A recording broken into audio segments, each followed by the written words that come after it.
Hameen Media Group presents your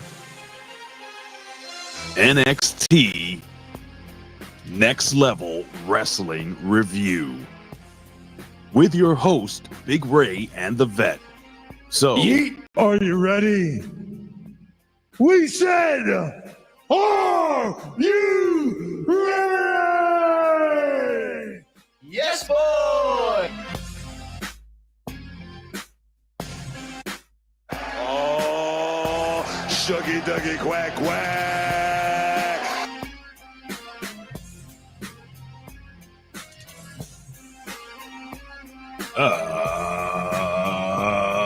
Good morning, ladies and gentlemen.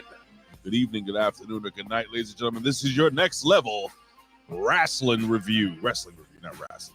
Pro Wrestling Reflections. It's your wrestling review, ladies and gentlemen. What a good morning. I feel good. I feel strong. Yes. Let's do the old fucking five-second pose. Anyone? All right, you guys can take your pictures now. Go. Okay. All right. Very good. Ladies and gentlemen, it is hump day here for most people. So congratulations. Your weekend is 2 days away. And the holiday season is the holiday season. Doo-doo-doo. And if you don't know who I am, ladies and gentlemen, I am the pundit of the people, the man with the plan, Big Ray, here to say to talk some Lucha Libre today, and I am not alone. No. Ladies and gentlemen, I am here with the one, the only. He is the best in the world and the universe. The Vet. Yeet. He's a Rip Rogers guy. The Vet. Vet. Rip Rogers guy. Ladies and gentlemen, he is a grizzled young vet. Yes, it is the one, the only. He is a Rip Rogers guy. It is the Vet, Jamie Williams. What is going on, sir? Good morning, Ray and everyone. Morning.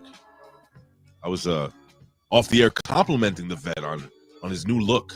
Very handsome, very rugged. Look like you should be riding a goddamn steel horse, and maybe be wanted dead or alive or something like that. I don't know. Oh, Avatar has a cowboy hat. I'm not really a hat person of any kind. You could pull off a cowboy hat. Maybe like those old 90s hats with the fucking metal gimmick there, Batman. Remember the Batman symbols we used to wear as kids? Yeah. No? Yeah, I remember. But yeah, just never really I don't like apparatuses around my head and face for whatever reason. Well, why would you want to cover that thing up? It's beautiful. Exactly. I don't wear sunglasses, no jewelry. I do. Yeah. I can't, Ben, I'm kind of excited. Okay. Can I tell you why? Please. I've been working here at HMG, or I've been, facilitating, co-founder of HMG. We've been humming for what's it been, like 8 years now? It's 8 years, almost 10. I don't Something know. like that. Well, next month is 4 for me. Yeah, so it's been a long time. And one of the original, he was an original listener. Mm-hmm. All the way back in the WrestleZone days. He actually used to do stuff with me at OneWrestling.com. You may know him as Matt 12 Gauge Schaffer. Mm-hmm. We've never personally met. Mm. And tomorrow, my coworker Mario, as we record this. So this is as we record this, because we're live here Wednesday, December 4th, 2024. Because somebody could listen to this 5 days from now and they'll be like, tomorrow, what? Tomorrow, exactly. It's the first time we are actually he's going to pull up in front of my home in his limousine, and he's and we're going to go. He's going to meet. So if you remember the Ridiculously Random podcast, we had a character, Mario. What floor was Mario on? That's my coworker. He's going to be there. Yes. He will meet Matt Schaffer, and I will meet Matt Schaffer for the very first time. And he's going to hand you the cap and tell you where to drive. Is that how it's going to work? Yeah, probably. I'll have the gloves with the little holes on the knuckles. Yeah. driver's gloves. Is that what they call it? Yeah, I think so. Not to be confused with the If Mickey they- Mouse gloves that Matt Taven wears. If they don't fit, you can't acquit gloves. Those type of, the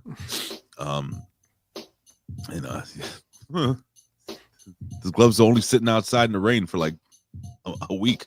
Anyway, that's why they shrunk. And much like when I meet you, Vet, I'm gonna hold this young man close to my heart physically.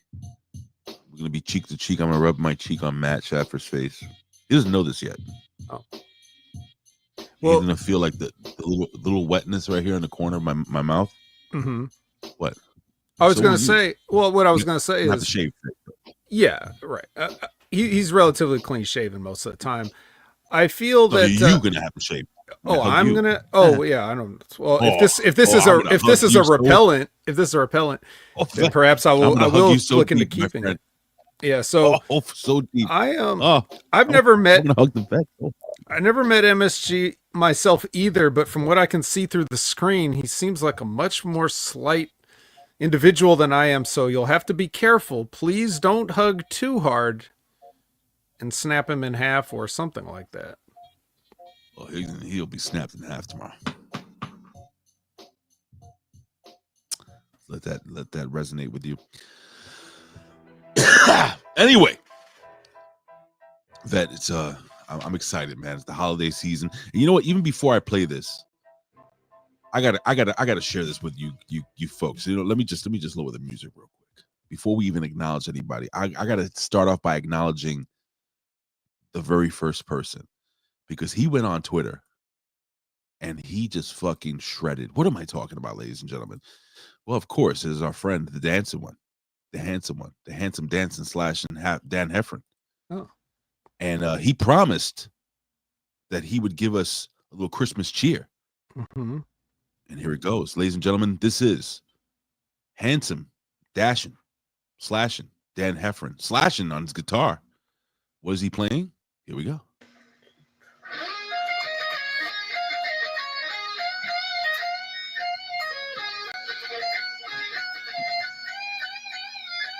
Oh, yeah.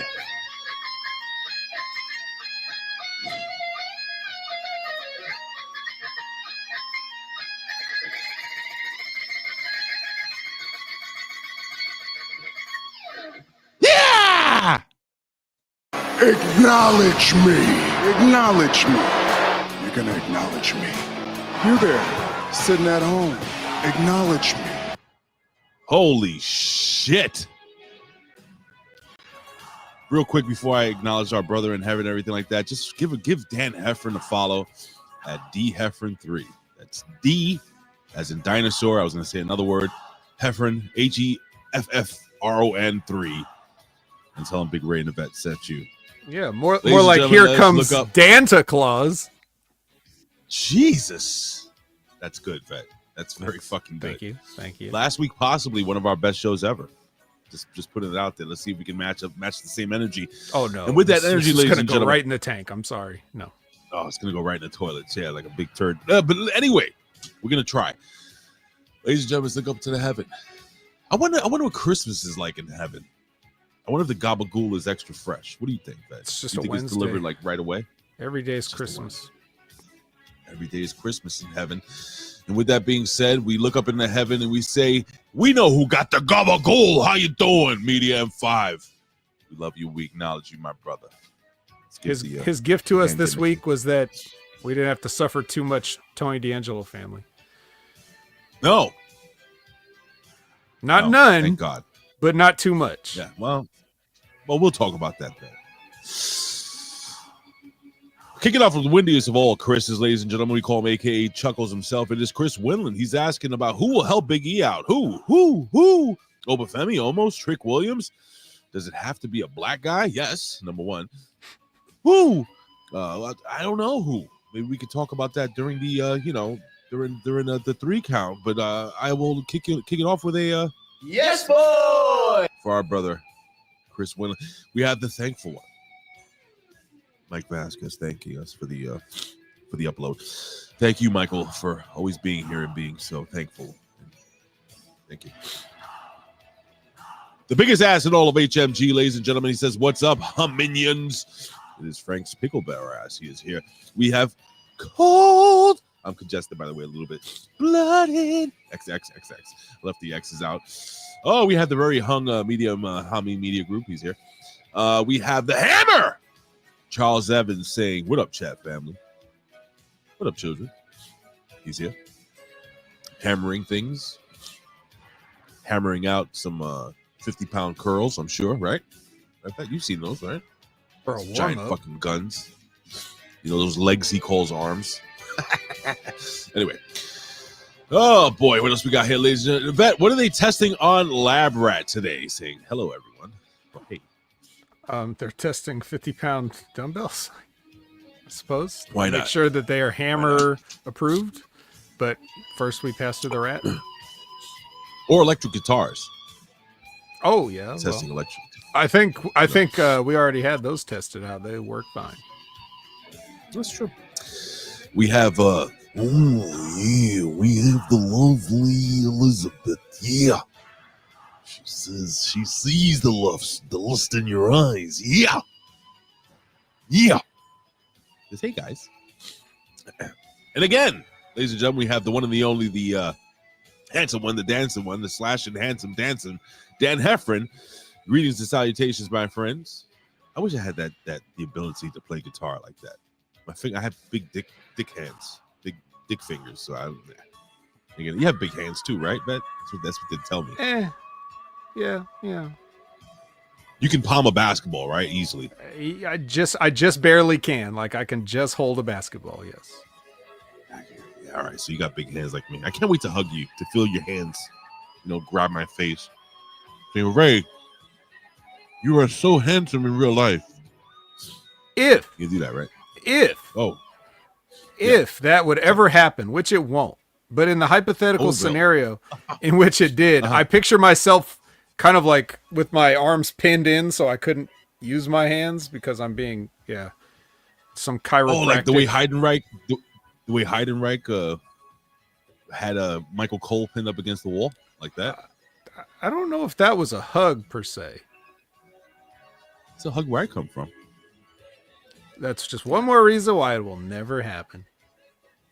Oh, let me let the music fade a little bit and kick it back in because, ladies and gentlemen, we have The master and ruler of the world.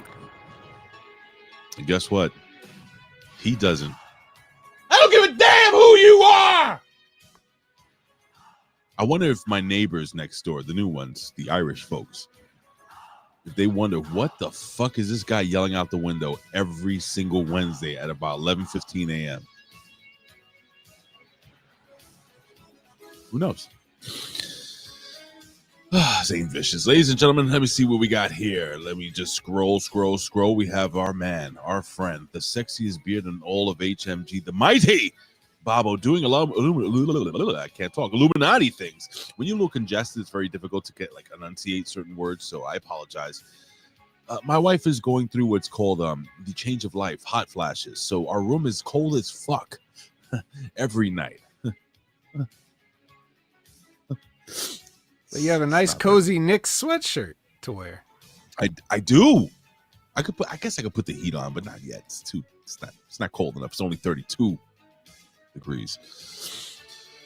Standard definition, ladies and gentlemen. We have Mr. Revamp Wrestling. What's the chickens? Little chicken gimmicks he's putting up there. What is that? I want an omelet now. I want a grilled chicken omelet. Anyway. No. Batting. Number 13. First baseman. God damn it, I always forget this guy's name. Al Robinson. Number 13. You know, Al Robinson led the league in most bags of barbecue flavored seeds spat onto a baseball field. Did you know that? No. All right, that's becoming very quickly disinterested. Let me just fucking speed through this. Ladies I and will. gentlemen. I will tell you that the chickens were about the shucky ducky quack quack soundbite. Revamp says. Oh, shucky ducky quack quack. And speaking of shucky ducky quack quack, ladies and gentlemen, we have our friend, our brother. All I can tell you, sir, is that he's gay. Gay. It's Colin Weissong. He's here. Hopefully he leaves. Let's cross our fingers. We have the heart and soul of this chat, ladies and gentlemen. He is the artist formerly known as Gambovers. What's going on, Gab? He says, "Yeet, miss. Time is here. Happiness and yeet. Yeet." It's a lot of happiness, bro. We can deal with that shit. Oh, hold on. You know what we do here, ladies and gentlemen? Because tomorrow, he's not going to be there tomorrow. Fucking, I hate you. But anyway, it's fine. He usually comes when we go to MLW tomorrow. We're watch some wrestling.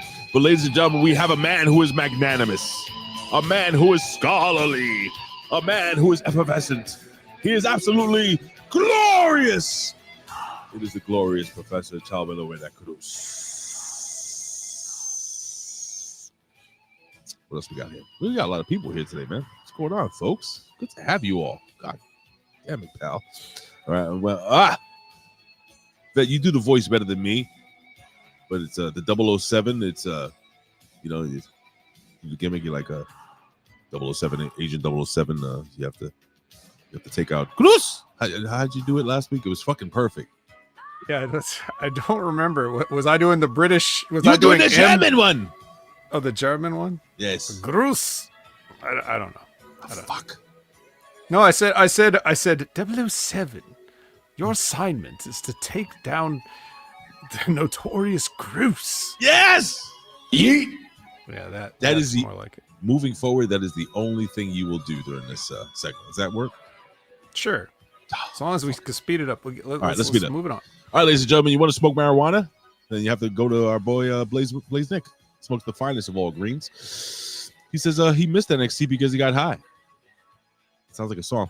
Ladies and gentlemen, we have the man who lost 372 pounds in less than 2 days. It is the one, the only, the vet's best friend, Mike Martin. He says, "Hello, HMG fam," and the vet. See, that's very funny. It's the timing and shit. All right. I think I can't wait to hear from our boy, DJ Lingo, about his boy Eddy Thorpe. He would bear hug Eddy Thorpe until he said, "I can't breathe." Interested to hear his thoughts on the Eddy Thorpe match, but we'll talk about that later on, ladies and gentlemen. And I am fast forwarding, and the music is fading, and sneaking in the last minute, we have our friend, former WWE enhancement talent, Mr. Jose Luis Rivera. With that being said, ladies and gentlemen, it's time for our favorite segment of the day. It is the one, the only. It is the 3 count. This is the 3 count. With the latest breaking news in pro wrestling, sports, pop culture, and more. Now back to Big Ray and the Vet.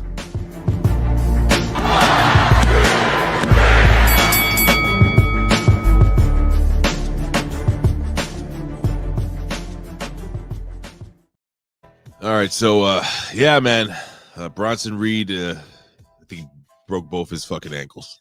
Oh my God. I'm hearing the boys shattered both of them. Now, Vet, I wanted to ask you something as a professional wrestler.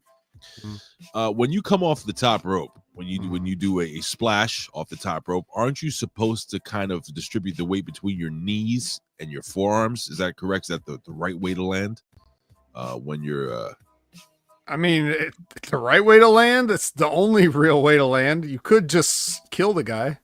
You could. But that wasn't the spot.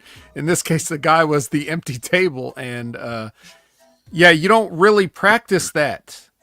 Right. You don't get up on cages and practice like, all right, guys, get out the tables. We got to run through this 10 times and make sure I can do it. Well, you don't. Just no. Not me or the royal you. Not Bronson either, apparently, because look what happened. Yeah, man. It's gruesome. We spoke about it yesterday on I Like It Raw, me and Jimmy. But yeah, more and more news is coming out that this guy is fucked. So yeah, man, I did see his ankles did the Sid Justice, if you know what I mean. Not good. Anyway, all right. So some of the news and rumors of the day. Like I said, every news story in the professional wrestling world is pretty much a rumor. Multiple sources say that Drew McIntyre's WWE return to television was not expected to be this soon. The belief was it was supposed to be Bronson Reed, who was supposed to had attacked Mr. Yeek backstage, but they kind of sped it along due to the injury. So, Vet, your thoughts on this? He was supposed to actually.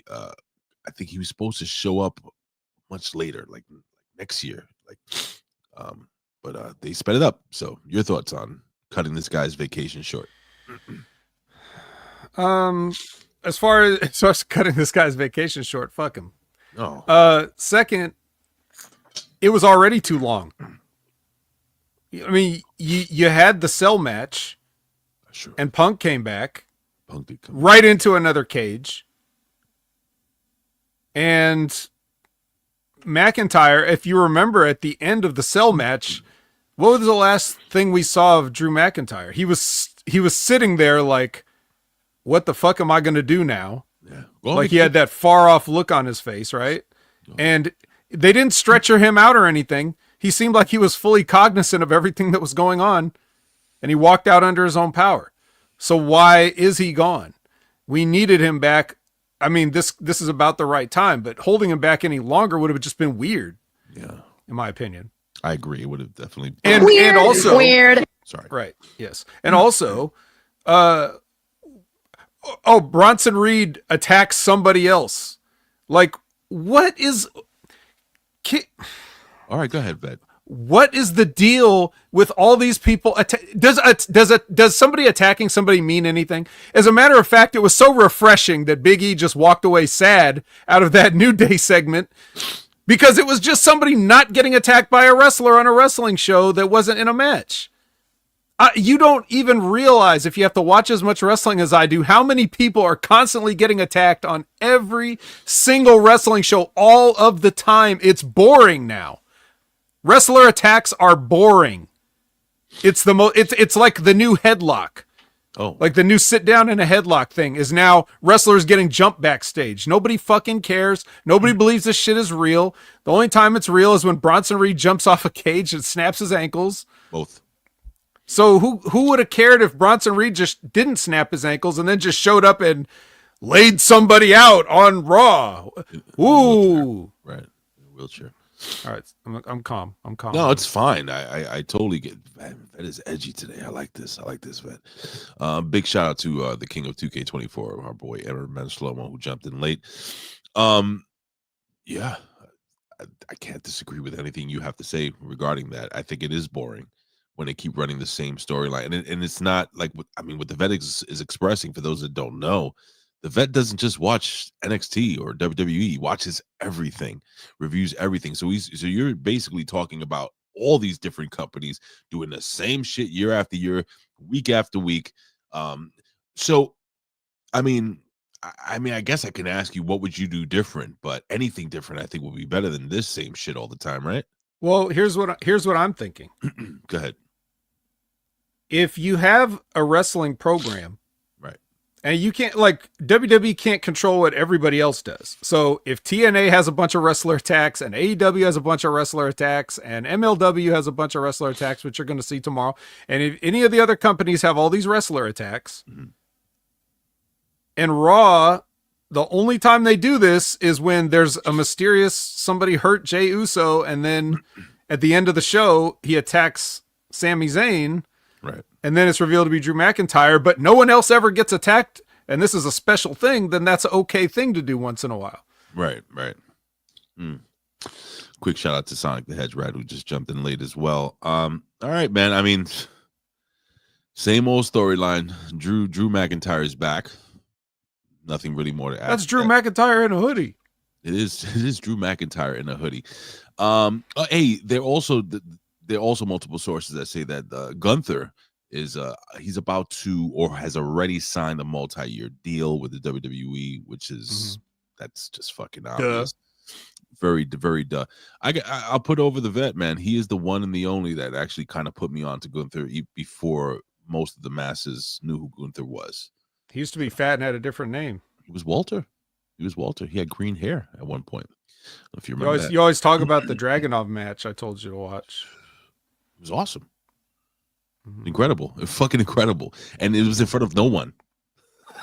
Yeah, the NXT UK days, and not only that, but that was like what, pandemic wrestling still. Yeah, it was in front of no one, and it was incredibly captivating. If you want to watch an incredible wrestling match between two guys who told a story in the ring, go back and watch it. You can watch it. I'm sure it's up in the cock still. Let's see here. It says the second Saturday night's main event will indeed be January 25th. So get your tickets now, ladies and gentlemen, as had previously been rumored. Says I'm not going to mention this person's name on multiple sources. The idea for them will be one every quarter. Isn't that how they did it before? Yeah, I think something like that. Yeah, NBC wanted the date, which is all right. So basically, 1 week before the Royal Rumble, they're gonna have a big set. I like that every quarter. So every quarter will be what, Vet? Every 3 months. 3 months. Okay, that's cool. That works. But then if the first one is coming up here in December pretty soon, and then you have another one in January, that is like 1 month. It is like 1 month. Well, maybe they reset. Okay. When the new year comes. But yeah, I'm looking forward to the Saturday night's main event. Hopefully they do the old backstage interviews and stuff like they used to. Bring it back to the old school. I love that shit. Yeah.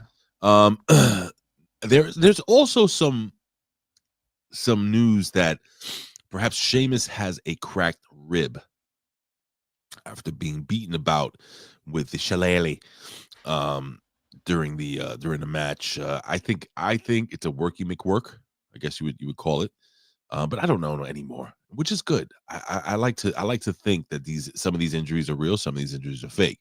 Obviously, with the Bronson Reed injury, Vet, I could clearly see one ankle taking a left on Albuquerque to Albuquerque, and the other one headed to New Mexico. So it's like I knew that was real. This one, I don't know. The fact is that Sheamus bruises, like you said, like a peach. His body is perfect for pro wrestling because every chop, every punch, anything will bruise this man up. He's gonna wear it. He's gonna wear it, Vet. Do you bruise easily? I'm pale like Sheamus, but it's medium bruise. I think bruise like normal. You're not as white as Sheamus, bro. Are you kidding me? Well, I mean, I don't go out in the sun at all, so I kind of had to be. You should. Why don't you tan, bro? It's too tired. Too tired. Okay. Too tired to tan. I get too tired to tan. Too tired to tan. That's quadruple T. Anyway, what do we got here? It says Kenny Omega wants to take his return from injury slow. Oh my God, is this news next? So, all right, fuck it. I don't care about Kenny Omega. It says, according to multiple sources, Alexander Hammerstone. Let's guess what happened here. Banged up his knee at TNA's Turning Point in the Loser Wears a Turkey Suit match, and Brian Myers. What a match to get hurt in, bro. So this dude, I remember. So it's funny. We go again. Me, Matt, the boys. We're going to MLW tomorrow to watch Major League Wrestling. And the last time I went, Hammerstone was still there. Actually, Jacob Fatu was there. It was Fat Jacob Fatu. And Hammerstone, guess what? Got hurt. I think he popped the quad or some weird shit. It was like he's in the match. It was like the main event in this real shitty cage that they had set up. And 1 minute he's standing, the next minute he's down on the ground and rolling out of the ring. Rolling out of the cage, gets dragged out of the cage. Vet, your thoughts on Hammerstone? Why would a guy that big and strong always get hurt? I have no idea. Shit. It's almost as if his body is too big for nature. Right? It's weird, man. And the other thing too about, look, okay, Hammerstone. Yeah. You look at the guy, talented, underrated promo, good, like he's got a good look. and he's decent in the ring. He's the guy that you wished, like that Vince wished he had in the 80s when he was getting guys like Warlord and stuff, you know, like he wanted them to be like agile enough to be able to actually do things. And Hammerstone is that. However, even for like as a bodybuilder, like as a spectator of watching bodybuilding, I'm looking at this guy and his physique looks gross. He's on a ton of gas, but he's weird shaped. His hips, like his quads are relatively small for his body. He just has a weird shape to him. He's definitely seems like he would have been a skinnier guy if he was living his life as God intended. My God. I'm taking a look at him right now. Yeah, I see what you mean. He does not have child. And I'm talking about as recently as this turning point that you're speaking of, which I had to review on the Impact Attack every Monday at 6:30 p.m. Pacific, 9:30 p.m. Eastern. And guys, if you really want to hear me get unhinged, then you might want to listen to that episode. Ray, did you hear it yet? I did last night. It is on channelattitude.com, by the way. Sorry about last week, folks. A lot going on, so I wasn't able to put anything up. But yeah, man, it was because we were talking about injuries and what happened to Bronson Reed, and we're talking about Sheamus and all this Hammerstone, all this other stuff. But something happened during that show that caused me to go off on like a 15-minute tangent or something. It felt like 15 minutes. It was probably just 5. I almost cried on the air. Almost. But Vet, now you're growing in a beard, so your tears will be soaked in and just you'll be given energy, power, power through positivity. All right, so I have some bad news for those marks out there that thought that WWE is going to Rated X on Netflix. Nick Khan comes out and he says, I'm going to quote what he said here. He says, and I quote, "We are not changing the rating of our programming," Khan said. "It's family friendly, multi-generational, advertiser friendly programming. It's going to stay that way." Vet, this is quite a shocker, Vet. No, a company that was being facetious, sarcastic. A company that obviously caters to children. They're not going to be showing tits and penises, and even though last night we did hear the N-word. You heard the N-word, right? Oh, I missed it, but I heard it later. Oh boy! Thanks, 8-Track. So listen, listen, Nucka. You heard me. We'll talk about that later during the match, but yeah, man. So it's not really news. We knew this wasn't gonna happen. We knew it.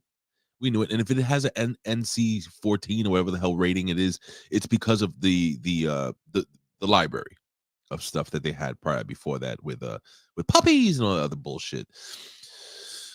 So I think that's it, Vet. Vet, how's right. JBL? How's JBL's running TNA? It's good. No. Well, you see, what happens is Dolph Ziggler will have a match, and then at some point during the match, JBL will wander through the crowd, come in, clothesline somebody, and leave through the crowd. And apparently he's not just doing this in TNA. He's doing it in every promotion across the world. GCW, AAA. Good for him. Maybe New Japan soon, Mike. Before we head back in time, I just wanted your quick thoughts. You haven't had the opportunity to speak on this. Your thoughts. I mean, you were in the chat, but for those that didn't see your comments, just your quick thoughts on the storyline, the turn of the New Day on Big E, and how did you think that worked out this past week? I think it did. I think they did a decent job with it, making it intriguing, because it's not just, like I said, another guy getting jumped or whatever. It was definitely a swerve. You didn't really think about that aspect of it. It was slightly unbelievable in the way that they were, cartoonishly turning on Big E, like it was like they were some kind of He-Man villain or something.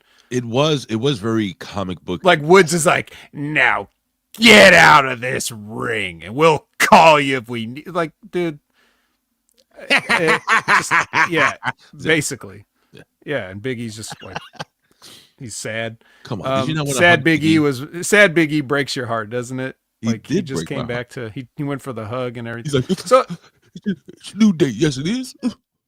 yeah, it was good. It was good. It was good, but like they could have done the same Love thing if they made it, if they did it just slightly more real, like as if they were not as if they were like snarling Bond villains like Grus, but instead if they were like if they almost seemed like they were sad that they had to say it.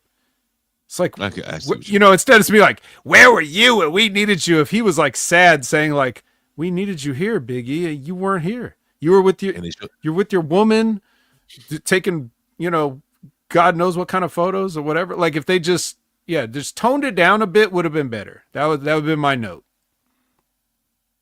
Okay. But all in all, I mean, as for wrestling turns, now you have a bunch of ways you could go. Right? And because Big E shows up and walks away sad, but does that mean he just gives up? I mean, if he really believes they're his friends and they're a family, then he's not just going to give up just because they told him off.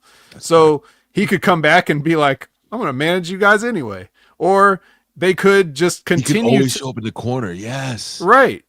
I have a manager's license. Like that. Lose mad matches. You're right. Yeah, he could try to like, they could do different things. But you know what else I was thinking about? Because you played a Yes Boy when Chris Winland had a comment. And I was thinking of how badly think of how god awfully that they've been using Pretty Deadly since they've been there. And if we could have had a Pretty Deadly a New Day program would have been so good, because both of them are like, they were like the polar opposite in terms of like looks and everything, right? But in the sense of that they are like really silly when you look at them, but then they have this violent streak in the ring. Like if you remember how like when New Day and the Usos would go to war sometimes, and it's like, okay, no more cereal and trombones, we're actually, the blood's gonna happen now. And so that would have been a real interesting program if the tag team division was up to snuff, but apparently they don't see things the same way there. So, well, for those that don't know where Big E was when the New Day needed him, he was here doing this. Who's that guy? It's Big E. Is that the same? Is that the lead singer of Fine Young Cannibals? Yo, wait a second. You know why you just threw me for a loop? Vet, holy fucking shit. When you came on, all right, this is off the air. This is when usually when I'm waiting for the vet, I'm listening to the music. You heard the song that I was playing when you came on, right? The song literally prior to that was Fine Young Cannibals, She Drives Me Crazy, ha ha, like no one else. I didn't know that. You knew that. You heard it. Were you back? No, I didn't. Listening? No, I didn't. Are you here? Hello? No, I'm here. I only heard a rap song when I came on. I don't know what you were listening to before. So that's crazy. That's one of those cosmic. Well, anyway. It's weird. Anyway, that was weird. Anyway, all right. So with that being said, I'm fucking weirded out right now. It's just crazy how you pick out of any song in the history of the world, you picked that one song. That was the first song I listened to. I could have said, "Good things, where have you gone?" Like I could have done that one, but it could have been get on. What is it? What was that song? Open the door, get on the floor, everybody walk the dinosaur. Well, that wasn't them. Oh, anyway. That wasn't all right. Cannibals. Well, ladies and gentlemen, Big E and his beautiful girlfriend. I don't know what the hell her name is. All right, ladies and gentlemen, it's time to grab the keys. The professor has shined up the old time machine. It is time, ladies and gentlemen. Again, we will be reviewing NXT December 3rd, 2024. But before we do that, we're going back in time to a yesteryear, a better time, a better place. Ladies and gentlemen, it is time to go back in time to this day in professional wrestling history. And wrong fucking song, dumb asshole.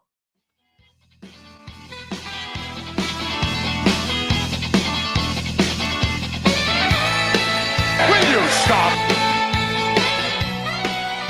And what you gonna do?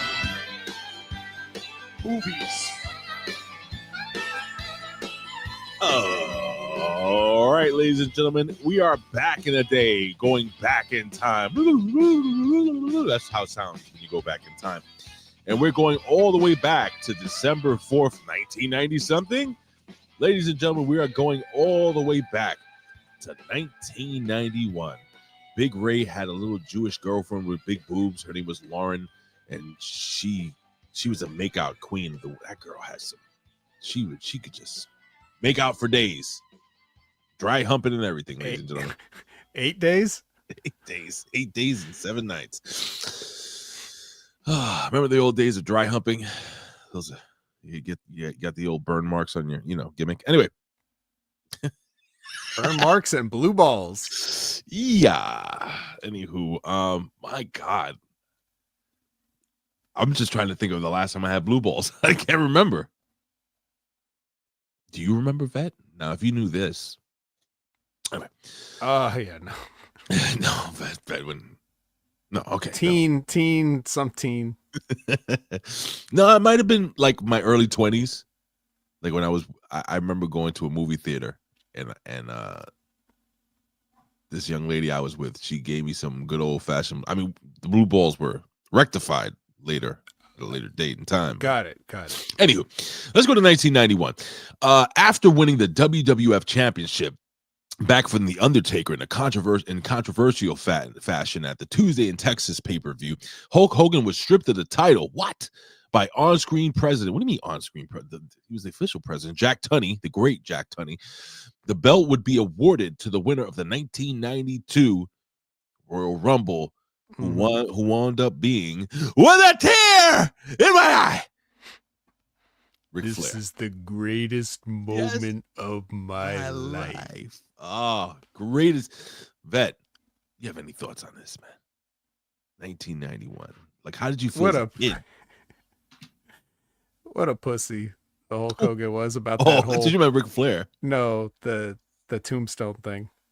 It was like 8 inches off the ground. Yeah. But yeah. What are our thoughts? Man, I mean, it's a good angle, I guess. Yeah, just weird, but weird. Yeah. All right. Let's go to 1993. Vet, we have Kevin Sullivan. You may have heard of him, and some guy named the Tasmaniac.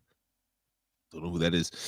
Defeated Shane Douglas. I heard of that guy, and Tommy Dreamer for the ECW World Tag Team Championship after Douglas turned on Dreamer to cost the team the belts. I had no idea that Kevin Sullivan and Taz were ECW Tag Team Champions.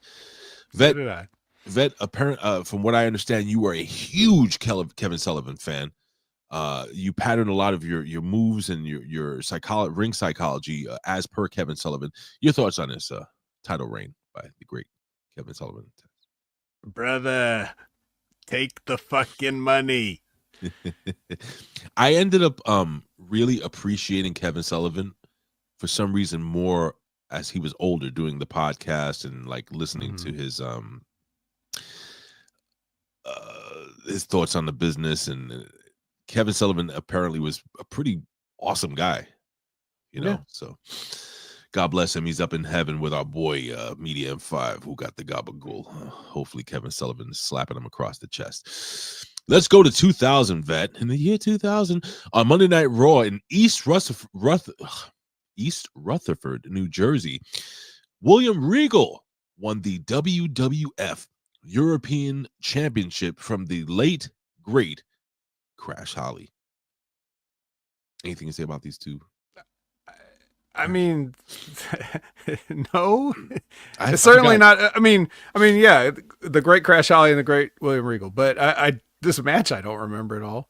I don't even remember Crash. I didn't know the European Championship still existed by the time Crash Holly was hired. I had no idea he had the belt. I thought he was just like a cruiserweight champion or something like that. Anyway, I do love the Europe. I actually, I had the. Remember back in the day when they made the replicas when they first started making them. And the plates were like super thin and it was not very good. I had that belt and I think I lost it or I left it in my old apartment during a move or some weird shit. I would like to have that back, man. Anyway, Vet, we have a monumental moment in pro wrestling history because in 2001, Vince McMahon's Kiss My Ass Club was unofficially closed when McMahon is forced by The Rock to kiss Rikishi's ass, which wasn't really a kiss as it was The Rock shoving Vince McMahon's face into Rikishi's asshole. That your thoughts on this monumentous moment in pro wrestling history? Well, I mean, yeah, it's the least he could do. Also, I wonder if Rikishi complained about this creative. Probably. I wonder, as a rib, do you go to the bathroom and not wipe before before the segment? That is disgusting. I thought you were going the other way. I thought you were going to say, if as a rib, do you give Quiche a little tongue while you're down there? Oh God. Oh fuck. That's fucking disgusting, huh? You come and and when he's like a little curly hair in there. Anyway, let's go to 2006, Vet. Less than a day removed from the terrible December to Dismember pay-per-view, Paul Heyman left his position in the WWE. Tensions had mounted before the event, as it was clear that Heyman's vision for the show and the ECW brand differed massively from the wider company. So this is WWECW. Yeah, this is that one where it's like what was it? The main event was like the Big Show and somebody. I don't even remember who. They went off the air too early. Oh, Jesus Christ! I don't blame the guy for leaving. What a mind fuck that must have been. Thinking I wouldn't have. Paul Heyman had to know, right, Vet, that Vince was gonna fuck over ECW. That it wasn't gonna be anywhere near what he thought it would be, right? Yes, I think he had to know, but I think he thought he could Paul Heyman his way out of it. I accidentally started talking like Paul Heyman did. Right. That's how he would always talk. I mean, at OVW, when we would do the post TV taping meetings and stuff, you know, when Cornette was running the show, the post TV meetings were like 15, 20 minutes. When Paul Heyman was running the show, they were an hour and 20 minutes because everything that Paul had to say took a little bit longer than he needed to say it. Did you have a problem with it though, or was it cool listening to Paul Heyman talk? You'd want to think, as you're a fan, like as Ray sits there in 2024 and hears me say this, he's probably think, oh, but it'd be cool to listen to Paul Heyman, right? Well, once you did it once, and then you did it the next week, and you did it the next week, it definitely loses the novelty wears off. Whatever novelty there was. And even the first time it was a novelty, if you're marking out, you're still tired from a night of work and sitting and, you know, all this cleaning up after all these unruly people that left their garbage all over the floor and we had to sweep it up and all this stuff. So yeah, we weren't necessarily in the mood to hear Paul Heyman extend every single syllable as long as he could for as long as he could. I wonder if he did that to garner your attention, to make sure you understood. Okay. I swear he did. Let's fast forward to 2009. We have two entries here. We have the great Eddy Fatu. Most of you may know him as the late great Umaga, who passed away from heart failure at the age of only 36 years old. But he lives on with his son, the true tribal chief. Are you going to? Oh, yeah. Come on. Anyway. Also in 2009, WWE taped Tribute to the Troops in Baghdad, Iraq. The main event was John Cena defeating Chris Jericho to retain the WWE Championship. Nothing more to tell. 2013, the Hart family mansion in Calgary, Alberta, Canada, is named. That's not just the coolest. That's not just the best. Calgary, Alberta, Canada, is named a heritage site, which is basically an official landmark, not trademark, by the Calgary mayor, Naheed Nensi. God bless that person, whoever he may or she may be. I wonder if the cats are still there. How much would you how much would you have had paid to get a couple of like a week-long lesson at the in the old basement there? I wouldn't have. Yeah, It didn't sound appealing. Didn't look appealing. If you've seen any of those fucking oof. Well, remember we saw the dungeon match with Owen Hart. Oh my God, Ken Shamrock, right? Yeah. Oh shit, I forgot about that. We got to see. That was horrible. 2016 vet. WWE SmackDown brand 2016, which sounds like it was right there, but it was literally almost 10 years ago. I want you all to wrap your head around how old you're getting and how close to death we all are. WWE SmackDown brand presented TLC tables, ladders, and chairs for the American Airlines Arena in Dallas, Texas. The main event saw AJ Styles successfully defend the WWE Championship against Dean Ambrose. Oh God! In a TLC match, vet. Oh my God! Ew. Poor AJ. Two title changes. There were two title changes on the card. Alexa Bliss won tables, ladders, and chairs match for the SmackDown Women's title against Becky Lynch, and the late great Bray Wyatt and Randy Orton became the second SmackDown Tag Team Champions. They were champions, defeating Heath Slater and Rhino. I forgot about that. There's a lot of forgettable things about 2016. My lord. But how about 2018? 2018, WWE taped their annual. Much better. In fact, much worse. A tribute to the troops. The main event saw AJ Styles and Seth Rollins defeat Daniel Bryan and Dean Ambrose. And this was long after they had stopped traveling overseas to do tribute to the troops. I was, we'll just do a regular show. Oof. It's pandemic season, ladies and gentlemen. Friday Night SmackDown 2020. Thunderdome? The COVID Classic opened in a 10-bell salute to the late, great Pat Patterson, who passed away. With superstars and legends appearing on stage, the show also featured a 6-man tag team tribute match where Daniel Bryan, Big E, Rey Mysterio defeated Sami Zayn, Dolph Ziggler, and Shinsuke Nakamura, all former Intercontinental champions, with the original title belt displayed at ringside. So it was a tribute to the late great. Did you ever get a chance to interact with Pat Patterson? Did you ever see him? I don't think so. If I did, it was a quick handshake. No time spent. No hugs? Like the one I'm gonna give you? No. Okay. What do we got here? Okay. We have some notable passings, unfortunately. We have what the fuck did I just do here? That I just failed. Okay, here we go. We have some notable passings, some people that passed away on this date. King Curtis Iakea passed away in 2010. You may have heard of him.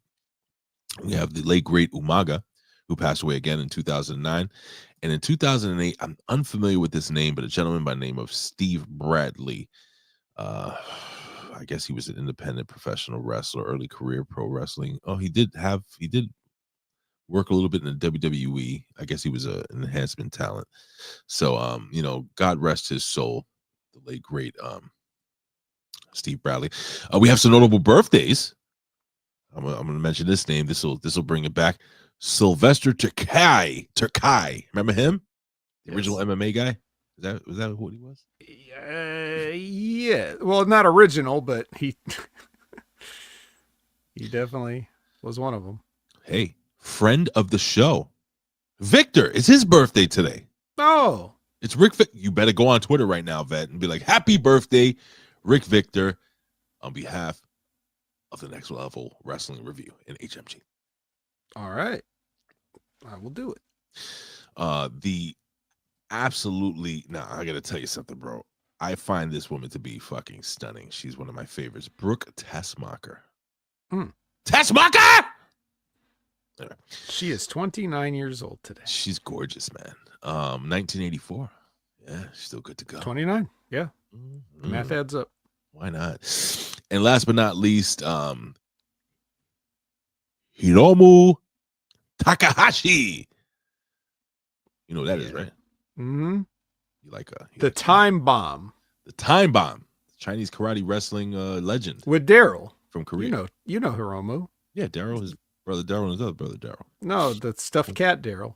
Oh, what about? Remember? Speaking of stuffed animals, is Gary there? Yes.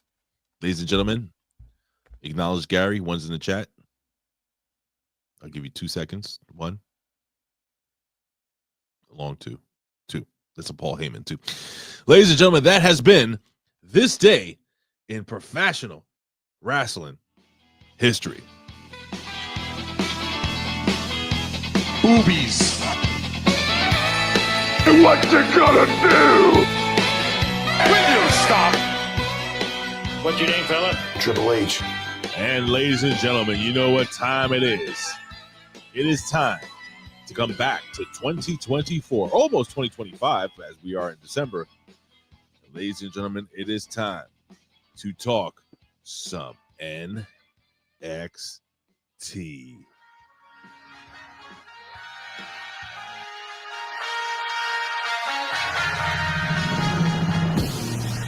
Uh-huh. Yeah. I like it. What? Yeah.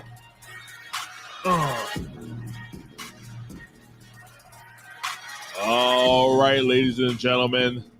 Oh, shucky ducky quack quack. It is time for NXT December 3rd, 2024. Now this week, it's the Deadline Go Home show. Last week, I thought it was a Deadline Go Home show. I don't know what the hell I was smoking. Probably the good stuff that our friend in the chat always smokes. Who is it? Blaze Nick. But no, my friends, it is the Go Home show, December 3rd, 2024. Bet we have a lot of action this week. A lot of big booty bitches also.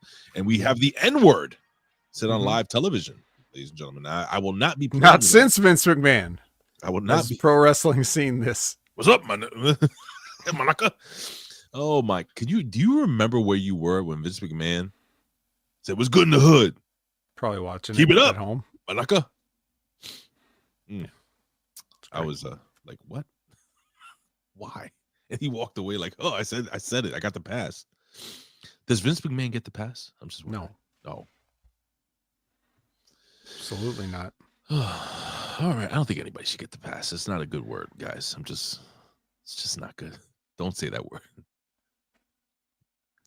I don't think I have to tell you that. That's right. On air, Ray. Okay, so now let's go to NXT. And we're starting off with our women's last chance. What, 4-way? I guess it's a 4-way, right? Sure. The Iron Survivor Challenge, qualifying. Iron Survivor Challenge. All the losers of all the previous qualifying matches get lumped in one last match to try to be the least loser. Mm-hmm. And these losers are Jaida Parker, Kelani Jordan, Wren Sinclair, woohoo! Sorry, and Cora Jade. No, don't care about Cora. And it was a big it was a schmoz. It was stuff happened. They did things. I'd be lying if I said I cared or paid attention. So if there's anything that stood out to you, Ray, you can regale us with tales of goodness now. No goodness. Okay. Tales of rottenness. Well, I will say this, and I will look in the camera and say this again, and I don't know if you're going to clip this, Kaz. If you would, you can. Kelani Jordan is dangerous, and not in a good way. Not only dangerous to the girls outside the ring, that fucking cartwheel where she landed feet first onto the face and tits of, who was it? She hit Cora Jade. She almost killed Cora Jade with a backflip to the face, right? She did some fucking pole vaulting flip over the top rope where she almost impaled herself onto the goddamn apron of the ring. She's gonna kill herself. Oh, damn. And there was another move. What was the other one? What was the other one, Ben? There was another move that she almost killed a girl in the ring. Oh, it was supposed to be a body slam or a Michinoku driver. Holy, she dropped. Who did she drop on the back of her neck? Bro, this girl stinks. Stop putting her in these fucking matches. You can't put her in this match. She's gonna fucking kill herself or kill somebody else. She's gonna Bronson Reed herself. Stop it. Stop it. Or worse, someone else. That's what I'm worried about. Bro, I forgot who she dropped on her fucking neck. I was watching her do this fucking, oh my God, it was terrible. Oh, she's so bad. She needs to be taken off of TV for a year and just fucking wrestle on that other show they have, the Level Up or whatever the fuck. God She's damn. She's gonna kill the prospects. Well, whatever. I don't know, dude. Like, you cannot. Okay, all right. I gotta ask this. Maybe we asked it before. Who is she dating? I don't know. Let me find out. All right. Well, anyway, DJ Lingo seems to be upset about Kelani and Eddy winning, but here's the thing. Kelani did not win. Despite all that stuff that she did that Ray said, it was actually Lola Vice coming down. Oh, got it. She's dating fucking Carmelo Hayes. Oh, well, he shouldn't have that much. It's got some pull. Right? NXT? I guess Sean did take a liking to him for some reason. Anyway, so, okay, that may explain something. So Lola Vice comes down. She's still mad at Jaida over who has the biggest butt, and then she wants to backfist Jaida, and Jaida moves, and Wren Sinclair is there. And she gets knocked out by the back fist, and she falls onto somebody that Kelani Jordan probably crippled. And then it's actually Wren Sinclair that picks up the win here, and she goes on to the Iron Survivor Challenge. You know I'm happy, right? I love Wren Sinclair. Oh, it was Jade. It was Jade. So Jade must have been crippled by Kelani. It must have been Jade that got dropped on her neck, and she was paralyzed, and I'm just happy that I don't give a fuck how it happened. I'm so excited that my girl Wren Sinclair won. And I'm not even saying this facetiously. You guys know every week I say she is fucking great. Great character. She's a great character wrestler, and she's a great wrestler. I think she's really good. I'm happy, man, that they're giving this kid a shot. Even if she doesn't have to win the title, just the fact that she's going to be in that main event, I'm happy for her. I'm over the moon. Over any of these fucking girls. yeah, definitely. Oh, DJ Lingo. We got some. I'm excited to hear what DJ Lingo thinks about this next thing. Okay, go. All right. So Sarah Schreiber is with Eddy Thorpe, and she's all like, "Hey, Eddy," and then she lists a laundry list of ways he fucked up last week, and then he's like, "Oh, well, they looked at the tape and said I didn't do anything wrong, so I'm not suspended. I get to be in this match." And then Brian Pillman Jr. comes in. He's like, "Hey, I'm Brian Pillman Jr. And I'm a good guy now, so may the best man win," or something like that. I don't know. I really didn't care. I was just staring at his beard the whole time. It's an enigma wrapped in a whatever the fucking term is. It's something. Yeah. Yeah, I mean, mine doesn't even compare. I'm embarrassed to be on. Well, you gotta let it grow in a little bit. Yeah, still. Okay. All right, Jaida comes back out. She's got a microphone. That's fine. Oh. Yeah, and they had to go to break because she's saying things she shouldn't be saying. Said the N-word. Yeah. She literally said the N-word, folks. I'm not gonna play the clip, but she said it to the referee. She said to her, she said, "Listen, Knucker, you know what the fuck I'm talking about, son?" And they were like, "Oh shit, go to black." She said, and I quote, "N-word, I know you heard me." Yeah, and then this popped up. Where is it? It. Oh. Oof. So yeah, that happened, and then we come back. We go to break, and then we come back from the break without most of our sponsors, and maybe. Well, I haven't watched CW. Have they had like breakthroughs in like urban drama on CW where we can just say this on network television? No. Oh, okay. Just making sure.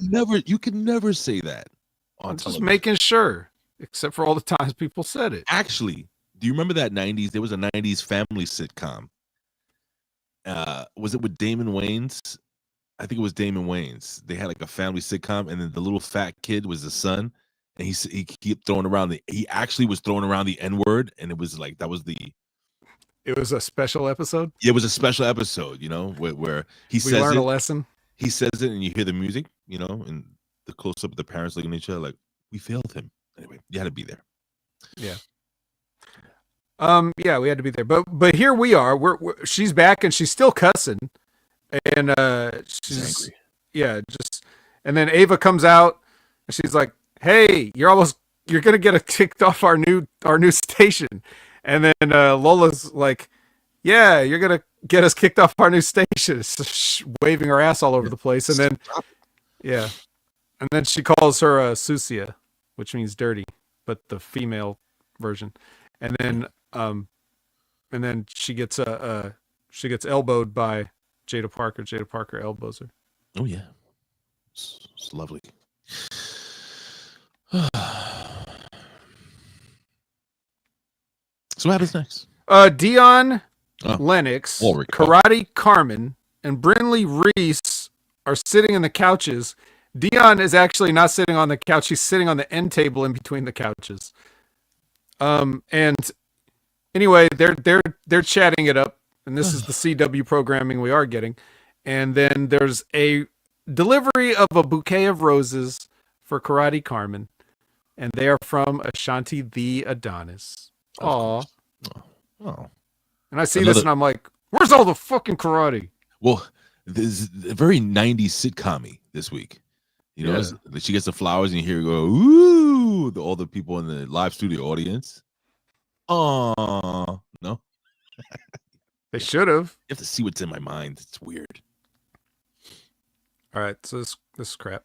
And then we get a tag team battle royal. Okay. Phrazium's in the locker room while they're making their entrances. They're still offending each other with everything they say. So, again, the ultimate married couple. Yeah, everything is we're just treading water on everything, And then the tag team battle royal happens. Right. Skip to the end. No quarter catch crew. Miles and Tavion end up winning the thing. Mm-hmm. But did anything happen during the body of the match that bears analysis? Fat karate guy was in there. Which one's that? What the fuck's his name? That new guy from the guy from Japan, that fat fuck with the yeah. No one knows his name. What is that guy's name? No one remembers. Well, I said it 3 weeks ago. If you want to know, I was happy to see Stax Lorenzo and his tag team asshole partner get eliminated first. That was cool. Mm-hmm. They were the first tag team. Hank and Tag were over. Like the fans, I guess the fans really. I wouldn't mind it I wouldn't minded them winning, but I was very happy with Tavion and what's his name, Randy Orton Jr. Winning this match. So I think the right tag team won, and I like the way it seems like they're now starting to put some since we have no Chase University, this clique may be the next, like, the faction that they start focusing on, the no quarter catch crew. I don't know what to tell you, Fed. There's no reason you had to choose between them. But I'm hear me out. I'm growing to like them because I like Tavion and I like Randy Orton Jr. I like Jr. I call him that, right? No, Randy Orton Jr. Deaf Randy Orton? Don't say that. I'm calling him Randy Jr. for a reason, not Deaf Randy, even though that's what we all think. So anyway, Deaf Randy Orton and Tavion, I like them both. I love Sinclair, and I'm starting to like fucking this guy, Regal Jr. too. So I don't know. They become likable to me. But it's a fucking battle royal, Fed. It's nothing. You can't really review a battle royal match. It's just people just beating each other up in the ring. Yeah. So. Oh well, and there's still some confusion in the chat going on about the N-word. Now it was Jaida Parker who said it, and she called that one referee that, and I mean, Jaida Parker is white acting, but she's not white skinned per se. So I guess it's pick your poison. And it was a soft R. All right. Listen, you know what? You can't really hear it, but just so people have an idea of what happened, this is what happened, folks. I'll take this off of Twitter. This tweet is going not going totally viral or anything like that, but it was brought out. So if you have to listen real close, folks. So pay attention. Are you ready? Here we go. Shh. Now! Y'all know you hear me. Take them down. Now! Y'all know you hear me. One more time. Now! Y'all know you hear me. Take them down. Get it? Nuka, I know you hear me. No, I didn't say just for the record, I didn't say it was okay. I was just explaining the situation because you missed it. I like this. That's I like this meme. I'm catching up to I people. like this meme right here. Oh. They're all hyping her until she said the N-word. Oh, she's gonna fucking lose her job. Poor kid. That's all right. You can stay in my house. Right. What happened? So now everybody's caught up. They know the story. If you didn't see it, now you saw it. Anyway, here is Trick and Ridge and Bish all walking to the ring separately. And then Eric Bischoff comes out for the Stir the Pot challenge or whatever the hell that he's there to do. With the Stir the Pot challenge? I guess. What would you call it? What was the reason that no... Eric Bischoff made an appearance on this television program? All I can say is that he made the most of his time. Or he tried to. He really fucking drew it out. He was Eric Bischoff. I mean, it was a nostalgia pop. But yes, that's what it was. He was the facilitator of chaos. Apparently, he was supposed to be the devil on your shoulder. I don't know what this was, bro. I wasn't invested in this whole segment, but I watched, and it ended up the way we thought it would end up, with a guy just wearing jeans, attacked another guy. A wrestling attack? A wrestling attack, vet. My God. Oh, yeah. At a table DDT, the deadly Ridge announced table DDT and a stretcher job for Trick Williams. My God, his status for Deadline is in jeopardy. Let's see if I can find an update on this obviously real injury. He was sent to the hospital. That's all I got. All right. The funniest note that I had from this whole waste of time was when Eric compared creating Nitro and creating the New World Order to just simply walking into the PC. He had the same, that he was on the cutting edge of things. So Nitro, NWO, that random Tuesday walking into the Performance Center, all on the same level. Yeah, he did that, folks. Anyway. However, remember when I said earlier, where's all the damn karate? Well, here we go. It's Nikita Lyons versus Karate Carmen in a martial arts blood sport match. It's just a regular match. No, it's just a regular match, right? Now wait a minute. Hold on. Let's back up. Let's go back to white acting here. Oh. Why was she telling them to take the ropes down, and why were they doing it? Dude, I thought the same thing. Because this is the part that we got caught up in talking about certain words that you can't say on television, and we forgot to mention the point of the thing, which was that Ava was to come out and make this match like the NXT Underground match between these two. But for some reason, Jaida was just out there, and like I didn't really notice at first what she was telling the referees to do, or even that she had said that word. But when they came back from break, all the ropes were sagging and everything was like getting taken apart, and I was like, what happened? I get it. Yeah. So anyway, that was weird. It was weird that they would just listen to a random female talent coming out and ordering them around. Well, not only that, but it's like, are you cashing in? Like, are you cashing in your take down the ropes belt, briefcase? Yeah. Like, did you notice referee right now? Take the ropes down right now? Now? Okay, I guess. Maybe Ava said it's okay. What the fuck is going on? Like, listen. No, like, there's no reason for the ropes to be taken down. Mm-hmm. What was it? Unless we were going to have a cool martial arts blood sport match between Karate Carmen and Nikita Lyons. Sonic the Hedgehog is not very happy with Eric Bischoff. Just putting it out there. What does he mean when it existed? Yeah, exactly. I wish it would go away. She ain't no Stephanie Bucare. I'll tell you that, brother. No one is.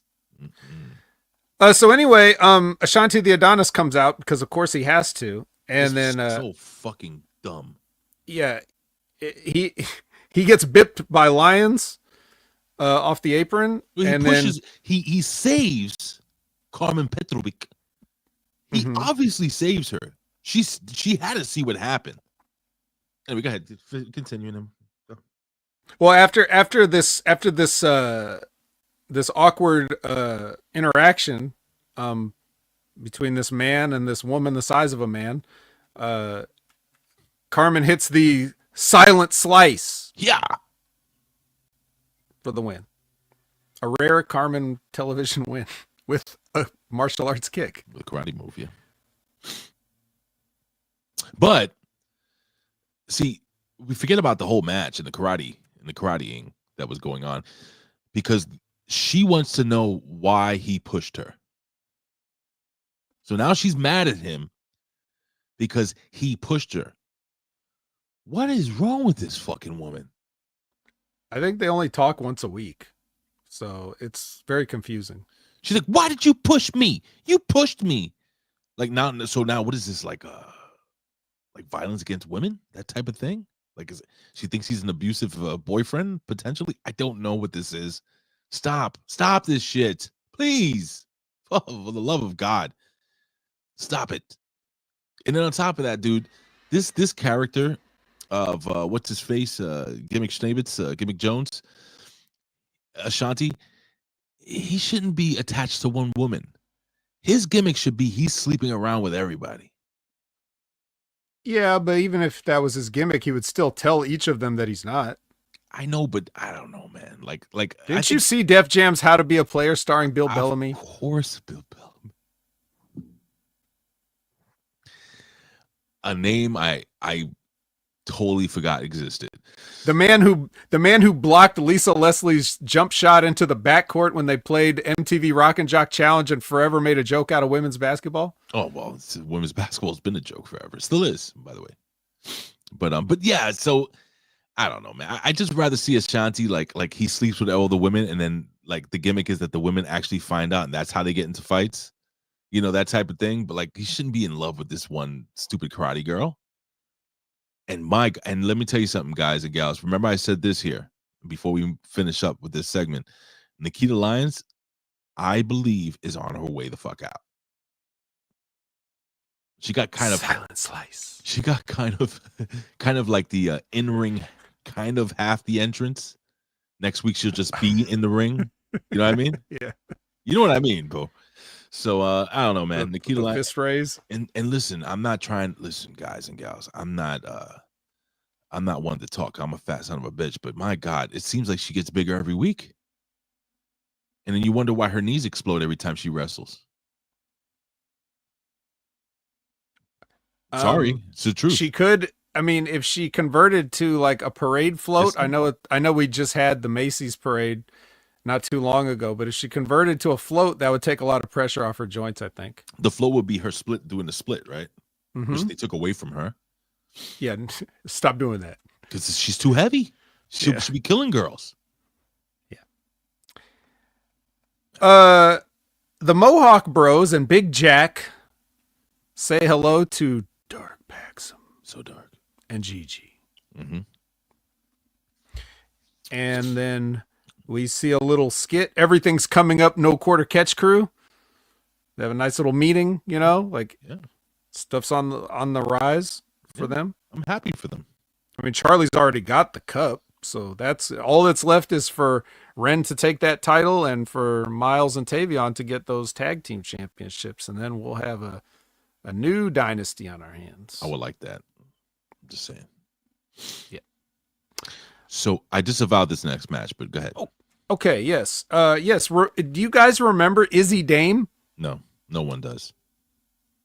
Well, she is going to be taking on Gigi Dolan because Gigi Dolan is back and Gigi Dolan needs a strong win. So we got to call somebody up that's been on NXT Level Up so that Gigi can get a strong win on television. You may be familiar with my catchphrase, strong win, from Da Wreckage every Sunday at 8 a.m. Pacific, 11 a.m. Eastern with Jimmy T. Right here on Hami Media Group, YouTube, Twitch, and Channel Attitude. But yes, so these two have a fatal audience for their match, watching in the monitors. And then Gigi Dolan picks up her strong win with her finishing move, what I like to call I'm glad she still has it too, because I was worried that she was going to come back with a new finisher, but no, it's her old finisher, the Power Schoolboy. It's the hardest schoolboy you've ever seen. The rolling roll up. Mm-hmm. The GG driver. Yep. So Ray's disavowing that, so we move right on to Sarah Schreiber with Javon Evans. I love this kid. And who wanders in but another kid? Or at least he was at one time. X-Pac. What? X-Pac and Javon have a nice little friendly interaction. Who is on there? And Javon, Javon gets to too sweet him. He does. He gets off on it, apparently. Oh, there you go, buddy. There you go. Yeah. What a waste of an X-Pac. What a waste of an Eric Bischoff. What a waste of everybody. Yeah. Imagine you knew ahead of time, because a week ago, at the very least, let's pretend that tweet that X-Pac sent was real. Like, I mean, obviously it was a real tweet, but what I mean is, like, he was saying, hey, I need to show up next week. Let's say that is the moment you decided to have X-Pac come in, is when he tweeted that. Obviously that's not the case, but 7 days, and you had 7 days to come up with something for him to do, and this was what you had him do. Yeah. I don't know what else you could have had him do, but it would have been something better than this. I don't know. I mean, this is recently X-Pac, folks. I don't know, maybe have him wrestle? Yeah, is that Hammerstone? That's Hammerstone. That's fucking X-Pac. Obviously changed his diet. Yeah. Just. And you're never too young to get advice in this business. No. There's a lot of advice. Or never too old, I should say. Men's Last Chance 4-way. Brian Pillman Jr., Axiom, Cedric the Alexander, and Eddy the Thorpe. Wes Lee is in the nest looking on. Ethan Page is at commentary with glasses. Mm-hmm. And Eddy steals a pin from Axiom. Oh, boy. Which I can only imagine is going to wreak havoc with Frazium's relationship. I'm going to answer Todd. Yes, it's the most over thing in professional wrestling to get too sweeted, apparently. DJ Lingo putting up multiple poop emojis. Not very happy. And Sonic the Hedgehog wants to know, was it a bigger waste of Bischoff they TNA have him play guitar in TNA when they had him play guitar? Maybe. But I mean, he worked there, right? So Eddy Thorpe, man. Eddy Thorpe gets to beat up the general manager, who's a woman. Gets threatened by Shawn Michaels. And gets a match. Gets to be in the main event. Well, they reviewed the videotape and said he did nothing wrong. So, okay. Yeah, did you forget that already? But the assistants, on the other hand, who probably were forced to review the videotape, because Ava got a door in the face and probably couldn't see straight. They're doing a FaceTime with Ava right now on their little iPad. So, does she come back with new teeth? She was already here. Remember? Why do they face? Did she go? Oh, did she go with Trick to the hospital? Is that why she was on the? She did. Okay, all right. That's what happened.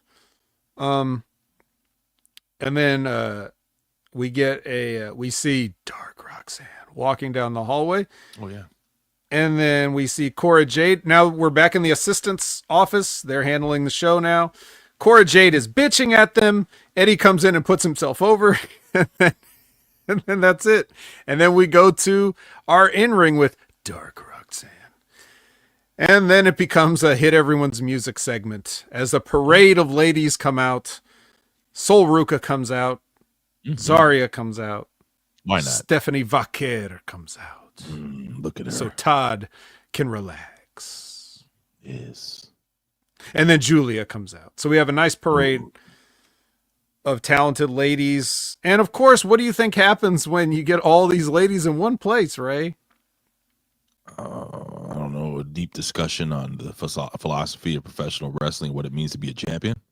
That is correct. For about a few seconds. And then wrestler attack. Oh. Brawl, schmaz.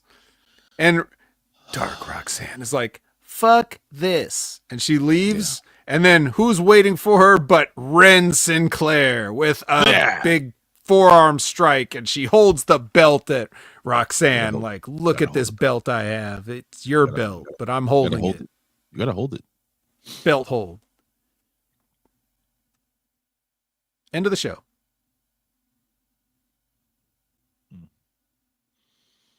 In retrospect, this show was weird. It was weird.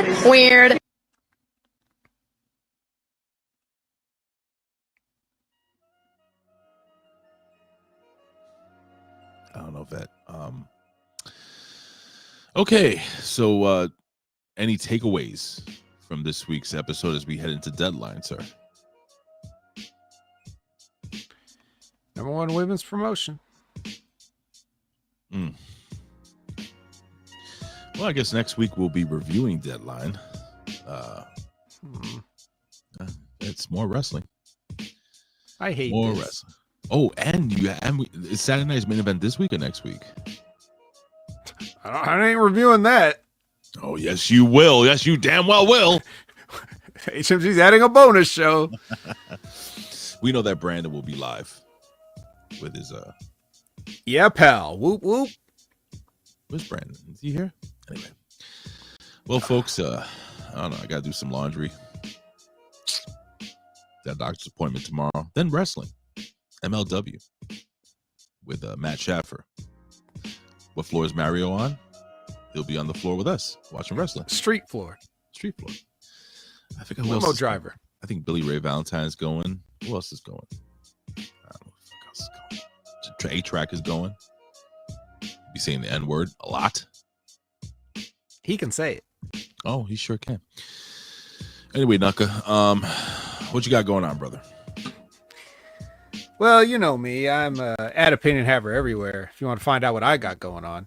But I'll tell you a few of the things. One of them, as I've already mentioned, actually, I've plugged both my things. I weaved it into the show at opportune moments. And why did I do that? Because I am, what am I, Ray? What am I? The best in the world. You're damn right I am. Nobody can do what I do. But if you want to see me do it, it's usually going to be around 8 a.m. Pacific, 11 a.m. Eastern, whether that's on today, like Wednesdays for Next Level with Ray, or Sundays for Direcage with Jimmy T, or the rare night appearance, 6:30 p.m. Pacific, 9:30 p.m. Eastern with Brandon for the Impact Attack. You can find me all over HMG. And if you want to see other stuff, how did I get to be the best in the world? Who taught me the things? Who showed me the way wrestling was supposed to be? Well, that's Rip Rogers, of course. I'm not a Rip Rogers guy just because I like Rip Rogers. I'm a Rip Rogers guy because Rip Rogers made the vet. And if you want to ask Rip Rogers questions such as, why is the vet so great? And how did you know he was going to be the best in the world? And all these other things. And you could show up at their concrete time every Friday on YouTube of 9 a.m. Pacific, noon Eastern, and ask a question at your own peril. You may get your question answered. It may not be the question you asked, but nonetheless, that is where Wrestling with Rip Rogers is every week, except for last week when it was a holiday. Yeah, and if you want to see what could possibly, I may be the best in the world, but I would venture to say, I'm not going to argue with you if you say the Stevie Richards show is the best show in the world, because I don't really think anybody is doing it to the level that Stevie and James are doing it right now in terms of interesting topics and takes that isn't just the same thing that every wrestler with a podcast just regurgitates because they're not actually paying attention to what's going on in the world and they don't have their fingers on the pulse and they just say the same things over and over again and plug in different names every time they say it. Stevie doesn't do that. He does a lot more than that. And it's very involved, and you're going to want to check it out. If you've never checked it out and you sit here and you hear me say, check it out, and you just don't do it, maybe for once, as a present to me this holiday season, check out the Stevie Richards show, see what you've been missing, and I'm pretty sure you'll be glad you did. That's every Friday, new episodes on YouTube with video and an audio only, but you're going to want to watch the YouTube version because of his whiteboard segments where he breaks down things that happen in the ring. And no one else can do that like Stevie. So from the best in the world to the best show in the world, Stevie Richards show. And that's all I got, Ray. Well, thank you, veteran. That is quite enough. Yeah, don't forget this weekend, you're going to get a double feature of the Pro Wrestling Reflection. I didn't get to do anything last week, like I said, but I just want to make sure I get this right here.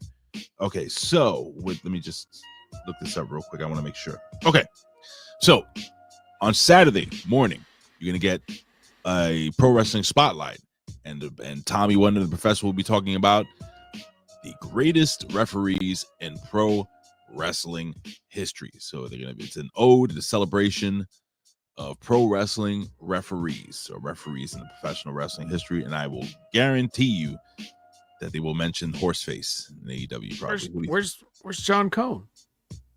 He's not there. It's only so much room I had to make this thumbnail. Trust me, it was tough to squeeze all those guys in. But the late great Joey Morella is there as well. And also on Sunday morning, the professor says we're going to do a what if, and it's this says the PWR boys ponder: what if Vince McMahon pulled the trigger and allowed Hulk Hogan versus Jake the Snake Roberts to go down in 1986? So they're going to be booking. Hey, I'm not going to tell you not to listen to that. I'll tell you exactly what would have happened if that happened. Hulk Hogan would have won, and that's the end. And then everything would have played out exactly the same as it did. I think Jake the Snake Roberts would have been a great heel champion. But I think the greatest missed opportunity to be a heel champion during that Hulk Hogan run, I think hands down, was Ted DiBiase.